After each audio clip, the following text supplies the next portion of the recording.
చాలా రోజుల కిందట ఇలా మట్టితో శివలింగాలు, చిన్న చిన్న శివలింగాలు పూజ కోసం చేసే వీడియోస్ చాలా చూశాను కొన్ని నెలల కిందట. నాకు కూడా చాలా ఆశ ఉండింది, నేను ఇలా చేయగలిగితే ఎంత బాగుండు అనేసి. అయితే ఒక మ్యాజికే జరిగింది అని చెప్పుకోవచ్చు. అదేమంటే వరలక్ష్మి వ్రతం రోజు మా ఇంట్లో కూర్చోబెట్టిన లక్ష్మీదేవికి నేను వడిబియ్యం వేశాను. అయితే ఆ వడిబియ్యము ఎక్కడైతే లక్ష్మీదేవి టెంపుల్ ఉంటుందో అక్కడ అమ్మవారికి అందజేయాలి. ఇది కాన్సెప్ట్ అనమాట. అయితే ఎక్కడుంది, ఇక్కడ మేము కొత్తగా వచ్చాము, నాకు తెలియదు ఇక్కడ ఎక్కడుంది టెంపుల్ అనేసి.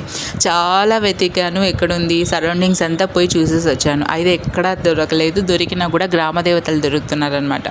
శాంత స్వరూపులకి వేసిన ఒడిబియ్యం గ్రామ దేవతలకి ఇవ్వకూడదు అనేసి ఎక్కడో విన్నాను. సో అందుకోసం చాలా వెతికాను. ఇంకా ఇంటికి విసిగిపోయి వస్తుంటే అంటే అమ్మవారి టెంపుల్ ఎక్కడ కనపడలేదు అనేసి అప్పుడు గుర్తొచ్చింది, హరిహర టెంపుల్ ఉంది కదా, నాకు అడ్రస్ తెలీదు, వెతుక్కొని మళ్ళీ వెళ్ళాను ఈ టెంపుల్కి. ఫైనల్